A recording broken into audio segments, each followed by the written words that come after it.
Here's more wrestling news for October 23rd, 2022, and we're starting off with NXT Halloween Havoc, which saw Wesley become the new North American champion in a brutal ladder match.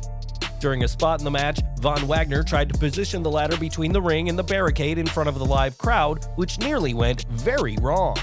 While brawling with Oro Mensa, Wagner nearly hit a female fan with the steel ladder, which got a mixed response online.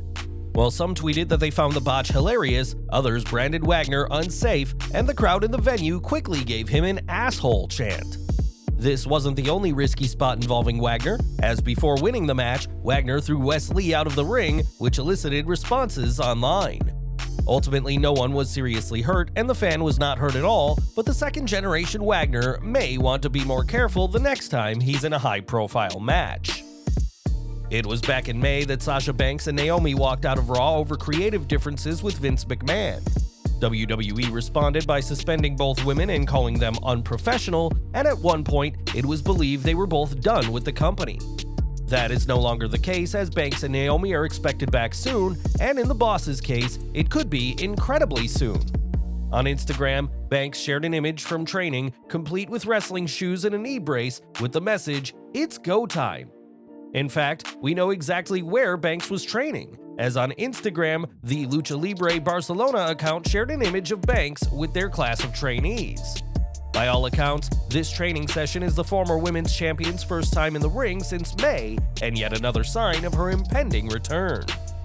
It was reported in September that Banks' return would be any week now, but over a month has gone by without a sighting of the boss. At Extreme Rules, Banks was name-dropped during the Raw Women's title match, the first mention of her since the suspension, and if this latest picture is to be believed, it won't be long before she's back in the ring. When S.A. Rios joined WWE in 1997, he was just 19 years old, making him one of the youngest wrestlers ever signed to a contract. Rios would go on to become a WWF Light Heavyweight Champion and is perhaps best known for being the superstar who introduced fans to Lita, but things were tough for the youngster backstage. Speaking on Wrestling Shoot interviews, Venis addressed bullying in wrestling and recalled Rios' experiences. "The most bullied person I saw was S.A. Rios. I felt bad for him. I don't know, man. Guys would be pushing him around, and now he's a veteran now. They don't push him anymore from what I understand. But there were times where he just wanted to go out there and perform. They treated him like he was, and blatantly and openly treated him like he was secondary underneath talent that should feel privileged and honored to be in the locker room. I don't know if they were doing it to try and make him get out of the locker room. I think they were doing it just for laughs, and he seemed like an easy target. But I remember a couple of times people just shout him around verbally. Yeah, S.A. Rios was the guy that I saw people would jump on a few times." Rios spent 4 years in WWF before his departure in 2001 and has since appeared for AAA, Impact, CMLL, among other promotions.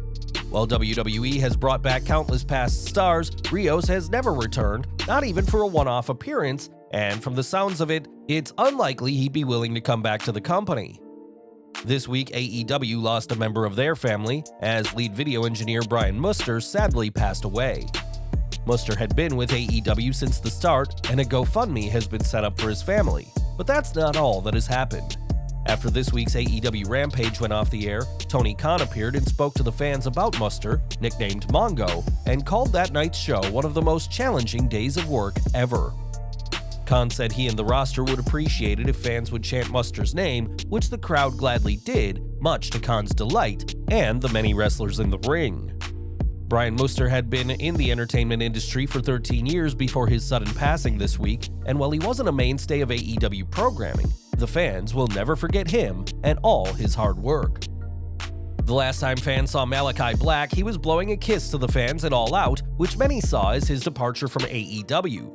Black has since clarified that he's merely on a temporary hiatus and will be back in AEW, but has given no clue as to when that will be. There's still no word on when Black will wrestle again, but he recently changed up his look in a dramatic way. On Instagram, the former NXT champion shared an image of some new ink, which now adorns the side of his head. Black has never shied away from getting tattoos, with much of his body covered in detailed artwork, so the next time we see the Dutchman in the ring, keep an eye out for his new ink. One person fans can see in AEW each week is Jon Moxley, who signed a new 5-year deal with the company recently, which will reportedly see him wrestle exclusively for Tony Khan's company and New Japan, who AEW has a working relationship with. This came as a huge blow for fans of GCW, where Moxley was world champion at the time of his contract being announced, but his days in Game Changer Wrestling aren't over yet. That's at least according to GCW's owner Brett Lauderdale, who, while speaking to the business of the business, said he believes Moxley will be back in the promotion. Lauderdale did admit that he doesn't think Moxley will be around as frequently as before, but is confident that the reigning AEW World Champ will want to face some of the talent on Brett's roster. After the contract announcement, it was said that Moxley will be able to work a few non-AEW dates, but that he will be appearing on an unpromoted, surprise basis, so don't count out Mox making a return to GCW. For decades, Vince McMahon was the unquestionable head of WWE, and nothing made it onto TV without his approval. While McMahon said yes to great ideas, he also approved a ton of storylines that fans absolutely loathed. In 2010, WWE mocked Mickie James, who they felt needed to lose weight, having the heels call her Piggy James, and repeatedly referenced Jeff Hardy's substance problems over the years. Speaking on Busted Open Radio this week, Matt Hardy was asked about WWE's more problematic angles and said that Vince had some poor taste. I agree, those were both bad calls in the big scheme of things. Even when my brother was back, and he'd obviously had his struggles over the years with addiction and alcohol, the most recent obviously, when they'd put him on TV, then put him in like an addict alcoholism angle and story, I feel like those are in bad taste. With Triple H now running creative, many have said that things are changing for the better, and we can only hope that the game avoids the tasteless storylines his father-in-law repeatedly approved. More from AEW now, as some of the most well-known names from Japanese wrestling made the most recent tapings for Dark.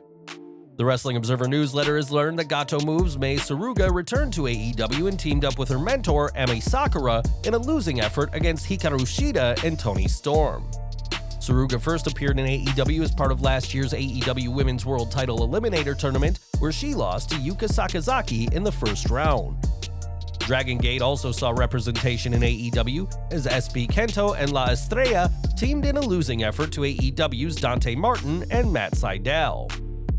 Lastly, Jungle Kiona made her AEW debut against Riho, something that many fans have been hoping for since she announced her US tour earlier this year, but also came up short.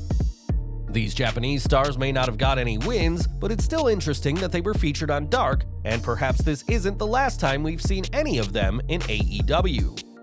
And we're ending with NXT Halloween Havoc, as plenty took place before the show, but the action wasn't just limited to the premium live event. Before the show started, fans in attendance got a special treat without any tricks, as Kiana James defeated Valentine Feroz in a dark match. Not only that, but Axiom picked up another win, defeating Javier Bernal, and while those matches weren't filmed for TV, they made for an extra special show for those in attendance at Halloween Havoc. Well guys, that's our news for today. Please share your comments below. Also hit the like button, subscribe to our channel, and hit the bell icon to receive all notifications. And as always, thanks for watching.